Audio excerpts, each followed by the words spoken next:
Chinese struggle to return to work as virus controls ease. Wuhan, China, AP. After 2 months in locked down Wuhan, Wei Lei was eager to get back to work on a railway construction site. Instead, the 22-year-old found himself stranded at an expressway toll plaza where police decided who was allowed in and out of the city where the coronavirus pandemic started. The authorities wanted a letter from his bosses saying he was needed, but Wei said he didn't have one because employees who would prepare it had yet to return to work. It was boring staying at home and I was embarrassed to be fed by my parents, Wei said Thursday. Chinese leaders are trying to revive the economy, but local officials under orders to prevent new infections are enforcing disease checks and other controls that add to financial losses and aggravation for millions of workers. Beijing told companies to keep paying employees and promised loans and other aid. But millions of migrants, day laborers and others without regular jobs need to return to work before they can start getting paid after 2 idle months. More than 100 million workers who visited their hometowns for the Lunar New Year holiday were stranded after travel controls imposed January 23 on Wuhan to fight the virus were extended to cover most of China. The holiday was prolonged to keep factories and offices closed and the public at home. Even after the ruling Communist Party reversed course in early March and started allowing some businesses to reopen, travel curbs remained in place in many areas, keeping workers away from their jobs.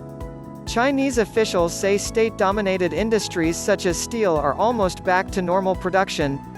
But many private employers, the sector that generates most of China's jobs and wealth, say they are operating at a fraction of normal levels in part because employees haven't come back to work.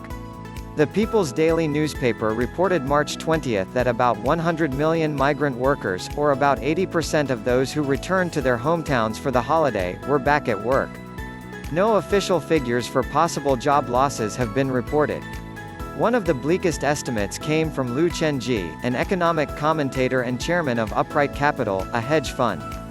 He said in comments reported by the website Sina.com that as many as 200 million people might have lost jobs or were underemployed due to the virus. Wuhan, a city of 11 million people in Hubei province, is the industrial and transportation hub of central China. At the Wuhan East Toll Plaza where Wei waited, police in gloves and face masks were turning away vehicles without Wuhan plates. Wearing masks and carrying children, returnees showed a green health code on a smartphone app that indicates they are symptom-free. Occupants of cars waiting inside the barrier to pick up returnees were checked for fever by police.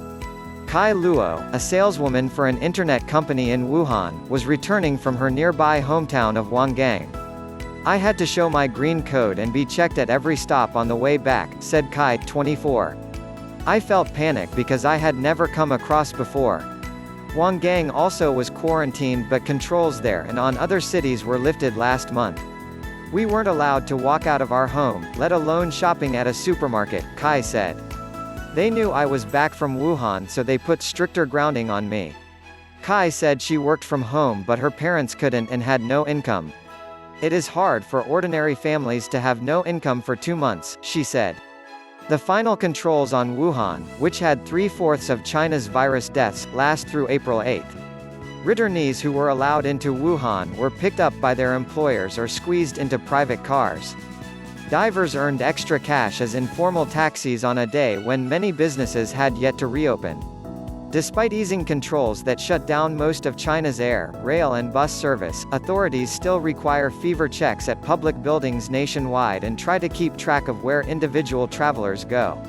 Wei said he worked on a construction site in Wangmei County on the boundary between Hubei and neighboring Jiangxi province. He showed a reporter a copy of a letter given to a coworker by their employer bearing the red approval seals of a village committee and local government. After 2 hours at the roadblock, Wei said he was not hopeful he could get his own approval letter. I prepared documents the day before yesterday, but today something changed and the documents didn't work anymore, he said. I have to go back to do it again.